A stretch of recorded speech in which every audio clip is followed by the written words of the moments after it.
El joven de 20 años que se convirtió en rey, que fue educado por el mismísimo Aristóteles y que se convirtió en uno de los estrategas militares más grandes y respetados de toda la historia, jamás vencido en batalla y que fue admirado y emulado por el mismísimo Julio César y Napoleón Bonaparte, y que con tan solo 13 años de reinado consolidó uno de los imperios más vastos de la época antigua y que fue homenajeado por una canción de la banda inglesa Iron Maiden. Sí, amigos, me refiero a Alejandro Magno, Alejandro el Grande. My son, ask for thyself another kingdom, for that which I leave is too small for thee.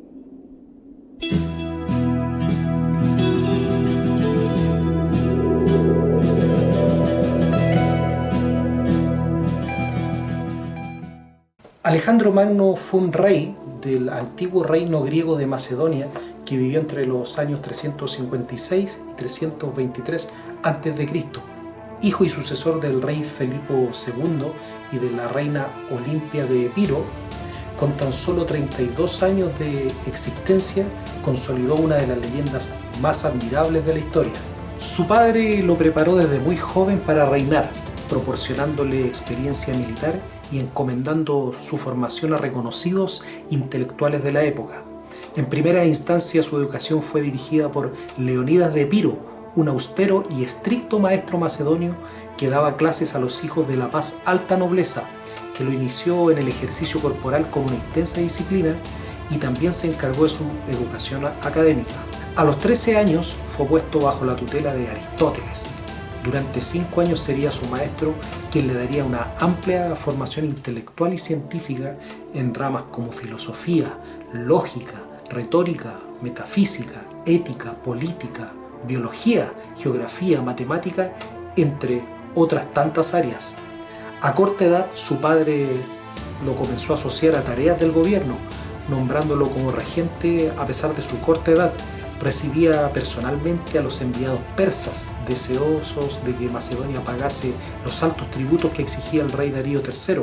Alejandro les conversaba amablemente y de modo estratégico, obteniendo información valiosa acerca de las travesías de las rutas tierra-mar, la preparación del ejército persa, todo esto como información valiosa para acciones que desarrolló en el futuro en contra de los mismísimos persas. Dentro de las muchas leyendas de adolescencia de Alejandro se dice que en el reino de su padre existía un caballo salvaje, indomable, llamado Bucéfalo. Muchos intentaron domarlo, pero ninguno tuvo éxito. Ante esto, se cuenta que Alejandro solicitó el desafío y a pocos intentos logró calmar al caballo a sorpresa de todos. Se cuenta de que él se percató que el caballo temía a su propia sombra, por lo tanto utilizó el sentido del sol para lograr su objetivo. Ante tamaño logro y capacidad estratégica de Alejandro, todos quedaron sorprendidos y se dice que su padre le grimió la siguiente frase: «Hijo mío, busca otro reino para ti, porque el que te dejaré es muy pequeño para tu grandeza».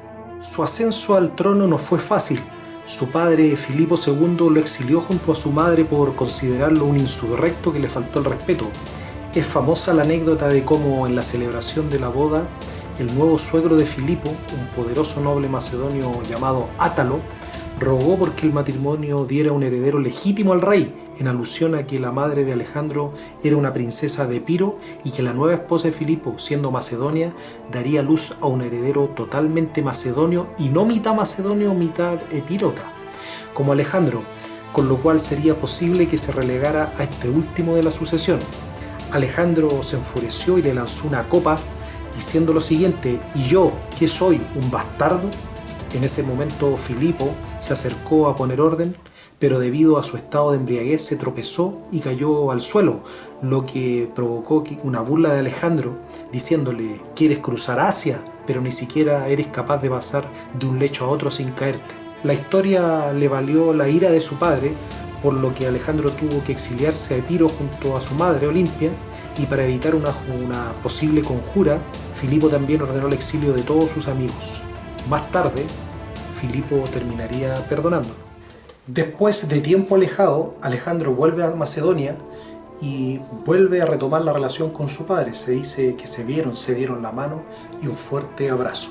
Después de este episodio, lamentablemente, al poco tiempo, el padre de Alejandro, Filipo II, muere asesinado en una ceremonia real por uno de sus guardias directos.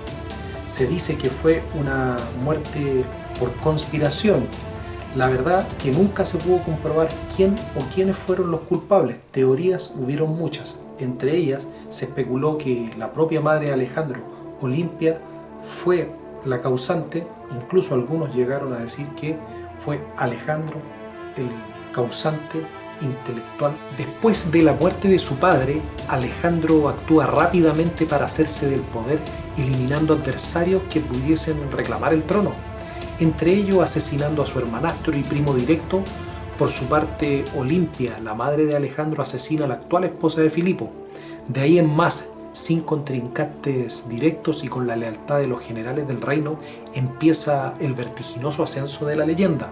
Alejandro Magno dedicó los primeros años de su reinado a imponer su autoridad sobre los pueblos sometidos a Macedonia, que habían aprovechado la muerte de su padre para rebelarse. En el 336 a.C., poco después de asumir el trono, libró una campaña para reafirmar el control sobre el resto de las ciudades-estado de Grecia, por ejemplo, Atenas, Corinto, Tebas, por nombrar algunas, lográndolo de forma muy rápida. Ya con el control y denominado por todos como el hegemón de Grecia, se dispone con un fortalecido ejército ir por la conquista del imperio más grande de la época y que por muchos años había abusado del pueblo griego, nada más y nada menos que el imperio persa.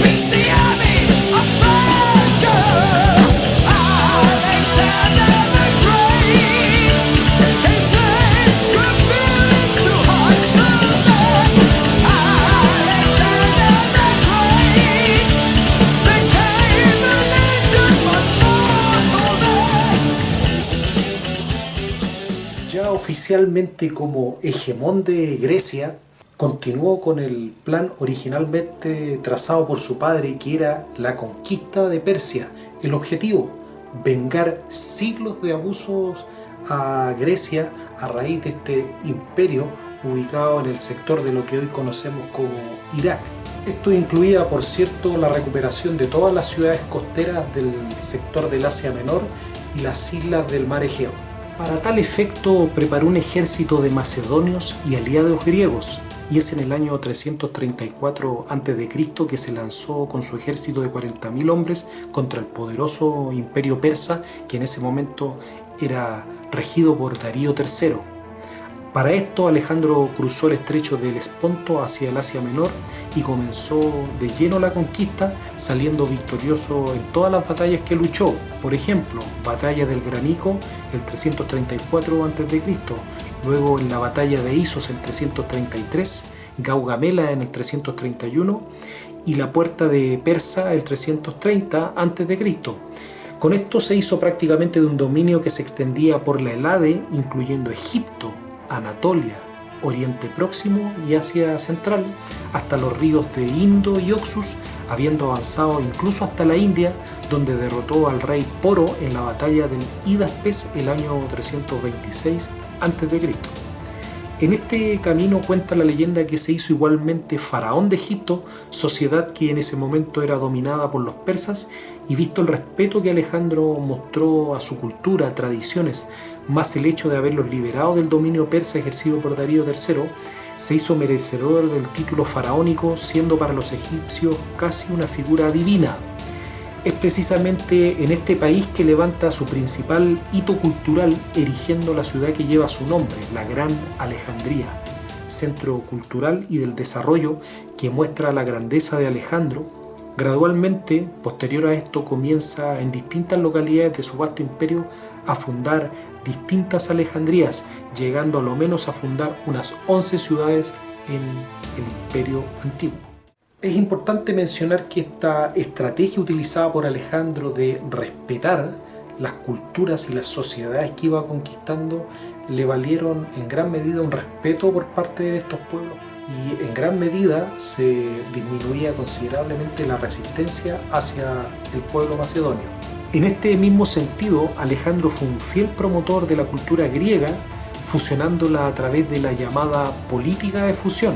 En este sentido, promovió siempre la integración de los pueblos sometidos a la dominación macedonia, permitiendo su incorporación al ejército y favoreciendo los matrimonios mixtos entre las élites de Macedonia y Persa como ejemplo. De hecho, él mismo se casó con 2 mujeres persas de noble cuna.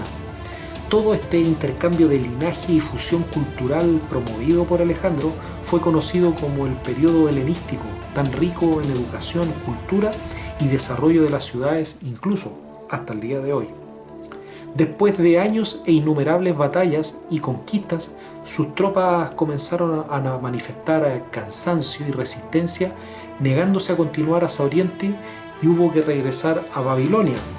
Esta es considerada ya prácticamente su última etapa previo a su muerte, dejando pendientes sus planes de conquista en la península arábica. Estando en Babilonia, localidad actual de Irak, el joven Alejandro de 32 años comienza con una fiebre que lo mantuvo débil y en coma por un par de semanas, muriendo según registros de historia el 10 de junio del 323 a.C. La causa de muerte aún es objeto de debate entre historiadores, pero se cree que pudo ser posiblemente malaria, tifus, incluso una intoxicación por vino a raíz de un envenenamiento. Importante mencionar que después de iniciadas sus campañas, Alejandro nunca más volvió a su ciudad natal de Macedonia. Ya llegando casi al final, amigos, no cabe duda que Alejandro es el ícono cultural de la antigüedad más grande de la historia, ensalzado como uno de los heroicos y más grandes conquistadores, siendo líder y héroe nacional para los griegos, pero no quedándose ahí, prácticamente es reconocido en todo Occidente y Oriente.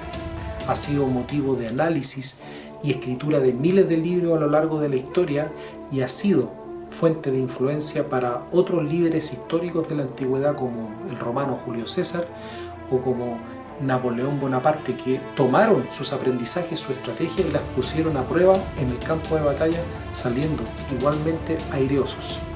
Sin duda que Alejandro es en sí una leyenda, motivo para analizar y motivo de admiración. Gloria y grandeza para el gran Alejandro Magno.